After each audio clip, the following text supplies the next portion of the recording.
عليكم ورحمة الله تعالى وبركاته. أمان Soomaalida Finland iyo meel walba naga daawanaysan kusoo dhawaada Jabba TV waxaan u dhisahay wadanka Finland gaar ahaan magaalada Helsinki maadaama uu TV-gan cusub yahay dhammaan waxaan ka codsanaynaa inaad saartaan scripts iyo like inaad saartaan comment aad soo qortaan haddii asxaabta la wadaagtaan maxaa yeelay TV-gan waa TV u shaqeyn doona bulshada Soomaaliyeed u soo gudbin doona xogta rasmiga ah waxyaalo badan oo ka qarsoon wax badan oo la taaban kara sameyn doona haddii la yiraahdo aan TV-gan u sameynay TV-gan waxa way barnaamij badan u daadiyi doona awada waxa way waxayna akhri doona oo in sheegi doona qodobada ugu muhiimsan ee mataqaana immigration dalka Finland oo soo saaray maalmahan sidoo kale waxa way waxaan aan sharaxi doona dhammaan waxa way dawladda Finland immigration wasaaradda arrimaha gudaha iyo xaaladda guud ee dalka Finland barnaamijkan ku sharaxi doona joornaalada Finland waxay qoraan ay sheegi doona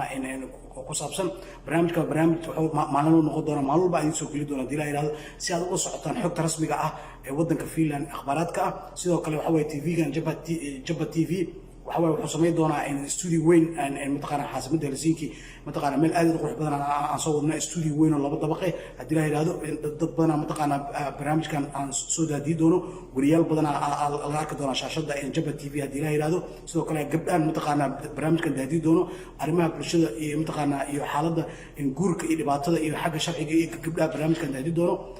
xagga shaqooyinka xagga mataqaana sportska waxa way dhiirigelinta Jabba TV waxa way dhiirigeliyaha adeegaha bulshada Soomaaliyeed iyo bulshada Yurub way inaan soo xirno bulshada Yurub inaan soo xirno bulshada Soomaaliyeed Jabba TV shaqo kuma laha siyaasad Jabba TV shaqo kuma laha qabiil waxa ka arki doontiin barnaamijyada ka arki doontiin diina ilaado barnaamijyo qosol ah karbaashi oo xaraabo oo qosol badan ah sheekooyin ka dhacay qurbaha sheekooyin ka dhacay guurka sheekooyin ka dhacay dumarka waxaas dhan barnaamijkan wala soo wada Jabba TV haddii la yiraahdo sidoo kale xoog waxaan saaraynaa barnaamijka oo arrimahan haddii la yiraahdo mataqaana sharciga dalka iyo wixii ku soo kordhay Soomaalida Finland iyo dhammaan jaraa'idadu waxay soo qoreen wadanka Finland dhinac kasta macnaha in ay ka soo taabino barnaamijkan Jabba TV oo ka bixi doono maxaa yeelay maadaama uu cusub yahay waxaan idin sharaxaa maadaama xal aan ka gaari weyni waxaan idin sharaxaynaa Jabba TV barnaamijyadiisa programkiisa hadda idin sharaxaa haddii la yiraahdo kadib waxaan idin sheegi doonaa jaraa'idadu waxay qoreen wararka waxay qoreen idin sheegi doonaa haddii la yiraahdo mataqaana xaaladda immigrationka iyo kun qof oo Soomaali ah waxaan sheegaa kun qof raali ahaada oo ajaanib ah oo sharci sugaal oo degdeg loogu baahan yahay iyo meelaha loogu baahan yahay qayb dambe ku sharaxay barnaamijkan hadda waxaan wada hordhici waxaan wadaa waa maxay Jabba TV muxuu program u wadaa muxuu u adeegoyaa hadda idin sharaxaya Jabba TV waxa way programkiisa waxa way clear way waa program arrimaha bulshada isu xirka bulshada horumarka Soomaalida Finland horumarka Soomaalida Yurub waa Jabba TV wuxuu soo gudbin doonaa wararka ugu dambeeyay wadanka Finland sida hadda warka aan akhri doono kale qodobada haddii la yiraahdo immigrationka xooga saaraynaa waxaan saaraynaa sharciga xooga saaraynaa waxaan xooga saaraynaa dumarka oo dhiban oo mataqaana dhibaato ay ka taagan tahay iyo ragga qaarkood isfahamka society-ga Finnish-ka iyo society-ga Soomaalida society-ga janib iyo society-ga Soomaalida ah waxaan sameyn doonaa waxaan sameyn doonaa habla qabsiga sida ula macaamilayso Finnish-ka barnaamijyada dhan waa soo wadnaa haddii la yiraahdo mataqaana oo ka daawo doontiin Jabba TV YouTube-kiisa mataqaana haddii la yiraahdo wadanka Finland dhammaan waxa waaye waa inaad asxaabta la wadaagtaan waa inaad mataqaana ku xirtaan si aad gambaleelka idin soo dhaco si aad wax walba u aragtaan haddii la yiraahdo insha Allah taala haddana waxaan idin fasiri doonaa wixii jaraa'idada qoreen sida ogtihiin wadanka Finland waxa waaye coronavirus la galay Soomaali badan waxa waaye media way ka hadlaan waxay galab badan waa la sameeyay oo wadaadada xagga haday noqoto xagga dhalinyarada haday noqoto xagga mataqaana telefishinada uleb istifiq amaan waxa waaye waxay galab Soomaalida looga sameeyay waa maasan yihiin laakiin hadda waxa waaye sida ogtii walaalayaal coronavirus stable looga bixi rabaa waxa waaye hadda waxa idin sharaxa qodobada ay soo saartay wasaaradda dawladda cusub iyo wasaaradda arrimaha gudaha oo immigrationka la geeyay mataqaana baarlamaanka shal laga dooday oo bari doona haddii la yiraahdo 15 bishanaad jimcaha loo coday doono mataqaana kun qof oo dad la diiday ah in mataqaana sharciga shaqada oo fasax looga dhigo walaalayaal dad badan Soomaali badan arrinta fahmo way arrintan waxa waaye dhammaan wax alla wixii Soomaali ah haddana waxay wadaa qaybta hore oo waxay wadaa wararka ugu dambeeyay immigration-ka wax alla wixii Soomaali ah iyo wixii ajnabi ah oo sharci haysan sharci dhowr mar loo diido ama dhowr mar loo diido ama saddex mar loo diido oo arrintan mataqaana shaqada laga joojiyo arrintan way qusaysaa maxaa yeelay waxaan rabaa in fasax leedka qaado fasax leedka qaada macnaha waxa waaye in dilma xadidayo shuruudeedu ku mixiraayo hadii la yiraahdo waxayna ka bilaabanaysaa in 15 bisha hadii bari la codeeyo waxay ka bilaabanaysaa 17 ama 18 bisha ka bilaabanaysaa ama kooda bisha xalay ka bilaabanaysaa marka waxay ku xiran tahay barito la codeynta ku xiran tahay baarlamaanka uu codeeyo wuuna codeey doona hadii la yiraahdo markuu codeeyo kadib waxa sharciga waa hirgeli doona waana 3 ilaa 6 bil intuu dhaxayso waxa laga wadaa wax lagu xujinaayo wax lagu xujinaayo male waxaan ku dhahay waa laga qaaday marka in ani company ku qaadan karo ani waxa ku qaadan karo shirkada ku qaadan karo markaad u sheegto inaad tahay sharci suga intaas bis ku filan macnaha waa saasa la wada macnaha sharciyaas la wada waxaan loo baahan yahay kun qof oo degdeg ah oo sharci sugayaal ah oo kooda bisha xad ka bilaabanayso shaqooyinka looga baahan yahay waxa way number 1 beeraha oo aad looga baahan yahay oo kala duwan beeraha dhirto la soo guro waxaan sheegaa in raali ahada miraha la soo guro baradhada basasha waxaas oo dhan wax way shaqaale looga baahan yahay maxaa yeelay in had waydiin in shaqaalo ajnabi waddanka imaadaan kun shan boqol hadda la hayaa saddex kun loo baahnaa marka kun shan boqol hadda joogto oo ajnabi oo Ukraine iyo meelahaas ka kala imaaday oo hadda qaarkood joogay iyo hadda kun kana degdeg looga baahan yahay oo dadka sharci sugaasha ah marka 2500 isku noqonaysa 500 si dhiman marka si dardar loo geliyo in beeraha ay ka soo baxaan basasha iyo baradhada iyo hadii la yiraahdo marka sidoo kale waxa looga baahan yahay shaqooyinka meelaha xamaaliga ah sida mataqaana klinika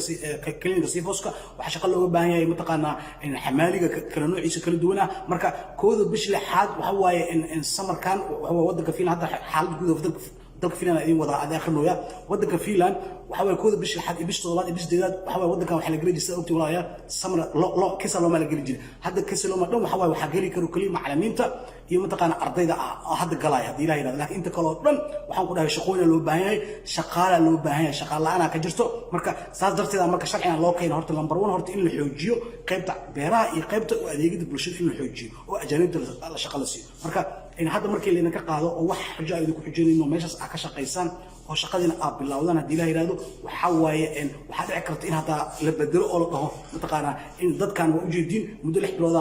aan ka qaadno qabateyntii way shaqaysan karaan marka maadaama u baahannahay waxa waaye in waxa sheegay raali hada oliska luba in waxa waaye very icon aan siinayna dadkan shariif wuxuu sheegay waxa waaye mar buu aragtaan barnaamijyada aan sheegi jiray ciwaanadii hore walaalayaal sharcigan hadda leedin cuskaday idinka dan ay ku jirtaa dhamaan dadkina sharciga sugay dan weyn ay ku jirto maxaa yeelay markay 6 bilood ay dhamaato dawladda Finland waxay leedahay dadkan waa u jeediyeen 6 bilood maanta aan ku badbaadin dadkana waa dad wadanka 3 sano joogo 4 sano joogo marka waxaan u baahannahay inaan dadkan sharci siino sharci ku meel gaar waa inaan siinaa sheekaas isku qabsan doona baarlamaanka la geeyo doona waa bish toomaad bish ko toomaad ilaa Janaayo 2020 sheekaas soconayso marka 2020 waxa way wax badan isbedeli doona xagga sharciga iyo xagga dhinac kasta macnaha hadii ilaahay marka arrin fiican waa marka loo fiiriyo أجانب مركي لو فيري أو دكش عسوقاش أستحس أفر سنة سويسن هذا الرجدين في عنته والحمد لله هو وهو حالتي أو إميجريشن كوا هذا حين ففانا إميجريشن كحويه سأقتين إميجريشن كيوروب إميجريشن كعربتي إميجريشن كأفريقيا اسمها إميجريشن كفيلان يوروب وحوي وكدوية إميجريشن كحوي هيئات وحوي كم مدح بنان إن دولة دواي وحوي وحي هوس إما دا وزارة أرميه بديه وشمانيسا إن سيدو مثلا كل أفريقيا كلام عربته immigration ka waxa socdaalka jinsiyadaha waxay ka amar qaadanayaan go'aan ay gaari karin wasaaradda arrimaha gudaha la'aantoodii laakiin Finland iyo waxay u doonto waxa way immigration ka waxa socdaalka jinsiyadaha Finland oo finish ku kuma firasto waxa way go'aanka ayda askare waxay leedahay agaasimeyaal leedahay wasaarad waxay leedahay hay'ado oo madax banaan leedahay qaybta mutaqaana in qaxootiga والله بقول يسوس قيبت حوتيجا قيبت منطقة انتربة حكية قيبت مهموتي بوليتيكا إن قيبت منطقة شن إلى لح قيبة هذا إميجريشن كفيلان قيبت على شرط مركا قيبت ما ودن كنت كل شيء أو جنبتي مركا ما دام وكم حبنا يعني دولة ده مركا قامة أيضا أسكال مركا يكوديدو أنت سن كوديدن إميجريشن كفيلان أسا كمسؤولة أسا ملك جيف كوسينايو كام هكوجي وحر هكوجي عندها إن حتى ضمن وحاسكال إميجريشن ده كفيلان أسكال تاسع مركا وحكي إنه أود جار أولياء إميجريشن كفيلان هدو كوديدو oo hal mar ama laba mar ku diido adiga waxa mas'uul ka ah wadanka madaxiisa ku joogaysaa maxkamadda Allah halinta ay adiga ku joogaysaa maxkamadda mas'uul ka ah oo sharciga cuskanayso macnaha qofkan meel uu celiyo male waxa waa qof dhibana u waay qof miskiin u waay waxa waa waayna aan hayna maxkamadda marka amarka bixinayso maxkamadda madaxda ku joogaysaa waa hadda kor waa in sharaxay saas ay ku sharaxay migrations ku shaqeeyaa haddii hal mar lagu diido laba mar lagu diido saddex mar lagu diido toban mar lagu diido 20 mar lagu diido macnaheedu ma aha weligaa sharci ma kusinaa macnaheedu ma macnaheedu waa lagu celinaa macnaheedu ma hada waxa laga yaabaa isku kalsoonaato inaad isdishaa laga rabaa sharciga marka lagu akhriyo waa ka dhageysanay okay aan leedahay adiga go'aankaaga mar walba inaad ku taagnaataa wadankan wadan sharci la waa wadanka nidaam la waa wadan dastuur iyo constitution la waa sharcigaasaan lagu kala baxa marka adiga hadii kumar lagu diido macnaheedu ma lagu celinaa macnaheedu ma marka hadda waa aragtay Soomaali badan joogto ajnabi badan joogo oo sharciga loo diido maanta qaarkood guursaday qaar shaqaysan alxamdulillah subhanahu haddana waxa la idinka qaaday ama qabateynta waxa la idinka qaaday 6 bilood ma shaqeey karto waa la idinka qaaday taasoo macnaheedu ka dhigantaa arrin aad iyo u fiican waa alxamdulillah subhanahu ina dhahdaan waa marka dhamaantiin isku bishaaray istusiya ee mataqaana ilaa gobolada ilaa meel walba macnaha waxa waaye waa shaqaysan kartiin xooggiina cunu kartiin markaan samar fiican idin noqon doona farxad qeyr waaye waxa waaye qeyr badan iyo caafimaad badan waa in soo socdaa intaasna waxa waaye sharciga dalka iyo dadka asxaabtiga way walaalayaal journalada waa aragtay maalmaha waxa lagu soo qorayaa in xuduudka waa la furay haddana qaybtii waxaan galnay oo arrimaha waxaan galnay oo fiilan xuduudka waa la furay sida ogtiin xuduudka oo xilli dhul waa la furay laakiin dad badan ma baxayaan dad badan ma socdaan marka tusaale kale haddaan kaga soo qaado in xuduudka Estonia iyo Finland waxa waaye mataqaanaa dadka shaqaalaha iyo qofka markuu rabo hadda sidoo kale anu waxaan rabaa inaan waxa la xaaska ay joogto anu wali ogolaana in sidoo kale qof kale taalin joogo oo rabo inuu Finland su'aal asagana loo ogolaana hadduu dhaho qof saaxiibtii ama xaaska u socda aan arkin waa loo ogolaana laakiin dalxiis iyo iska socod oo malaayacni iyo waxa waaye 13 bisha xad waaye 13 bisha xad laga qaadi doona hadii la yiraahdo markaas dadka isku fasaxi doona ila boorada meel kasta la fasaxi doona hadda laakiin qofku waa inuu leeyahay waa inuu leeyahay sabab waa inuu u bixisa waa ina dhahdaa qof aan soo booqana ehelkayga xanuunsan misaloo kale herziga joogto xarta Stockholm marata ina aado ama xarta ina aado Olobro ama xarta Itobori ama maal marata ina aado oo ehelkaaga soo booqato adii Finland joogta waxa waaye marka aad tigidhka goosato aad meesha tagto number 1 horta adigu ugu soo dhawaanayo sharciga hadda waxa idin faahfaahinaa xuduudka sida loo furay oo doonta adigu ugu soo dhawaanayo marka journalada sida qoraan ay sheegay adigu ugu soo dhawaanayo waxa nagala socotaan TV-ga Jabba TV xaruntiisa dhexe wadanka Finland magaalada Helsinki TV-gan waa cusub yahay waxa waaye dibahame badan hadda ku socdo farsamo yaqaaninta oo aad u culus hadda nala shaqeynayo marka waa socda meel fiican ay maraysaa telefishinka xaladiisi studio weyn oo furayna hadii raada insha Allah taala walaalayaal qaybta ugu dambaysa hadda galayna oo xaalada dalka Finland barnaamijkan waxa waaye wararkii kaliya aan akhrinayo immigrationka iyo mataqaana xaalada Finland waaye barnaamijkan hadii la yiraahdo saas oo la socdo insha Allah marka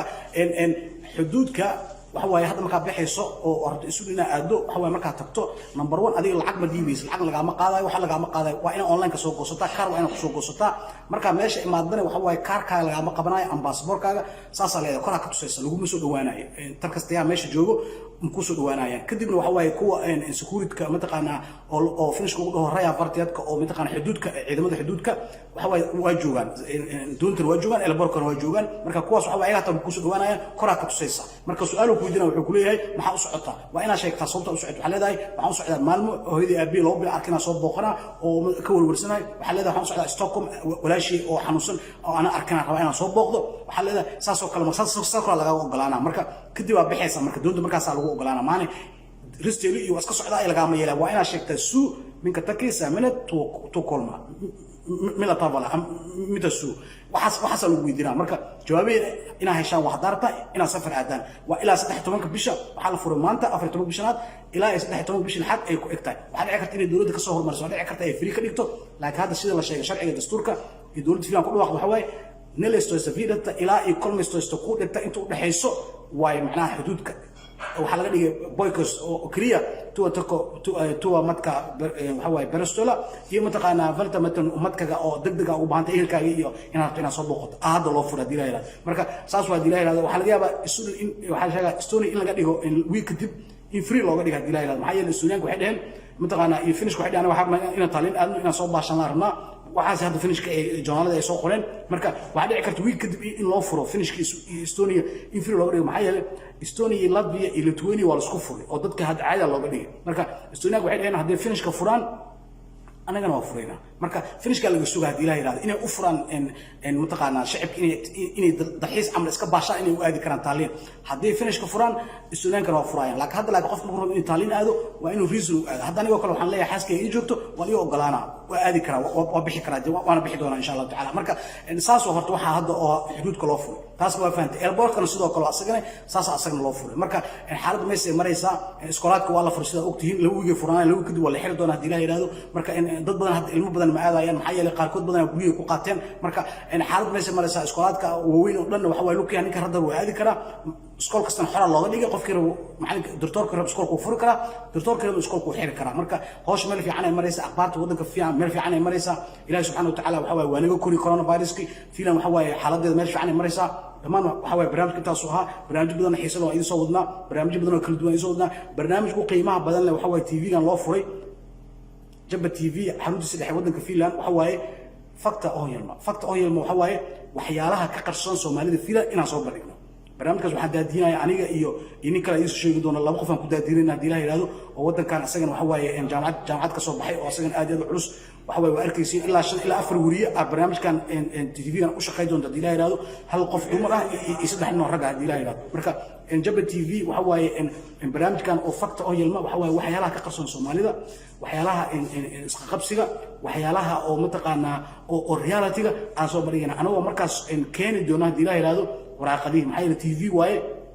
Facebook live ma meeshan TV waaye warqadaan keenayna warqadaas sida hadda gacantan u taagayo aan u taagi doonaa hadii la yiraahdo warqad kastaba oo wasaaradda arrimaha gudaha laga soo bixiyo ama socialka laga soo bixiyo ama xafiis dawladda laga soo bixiyo meesha soo dhigana si Soomaalida Finland horumar u gaarto si Soomaalida Finland wax u noqoto si Soomaalida wax u noqoto Soomaalida Finland way ka go'aantay inaan wax noqono ficilna waa iska celinayna hadii la yiraahdo anaga dhinacana tanaasul badan sameeynayna waxaan jecelnahay in kuwa kale ay tanaasul sameeyaan maxaa yeelay waxa way iska qabsi horumar lagu ma gaaro walaalayaal wixii qalad waa la saxa wixii kalena waa horumarin hadii la yiraahdo wadanka wax badan isbedel waa yeeshay isbedel weyn soo socdo dhinac kasta waxa waaye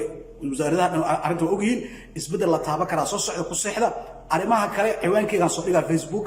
iyo mataqaana wixii kale waxay noqonayaan matala profile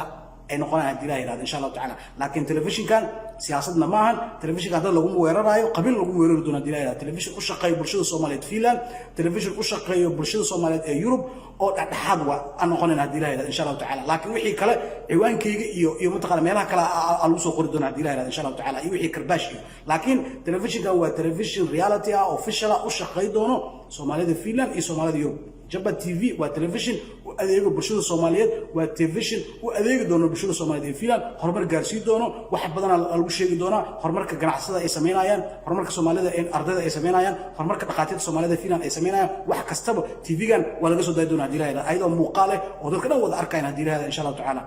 balanteena waa jabba TV xaruntiisa dhexe ee wadanka Finland gaar ahaan magaalada Helsinki subscribe iyo like dhamaan waxaan ka codsanayaa inaad saartaan asxaabta la wadaagtaan jabba TV xaruntiisa dhexe ee wadanka Finland sidaas idin geliyo balanteena waa jabba TV xaruntiisa dhexe ee wadanka Finland asxaabta la wadaaga geliyo assalaamu calaykum waraxmatullahi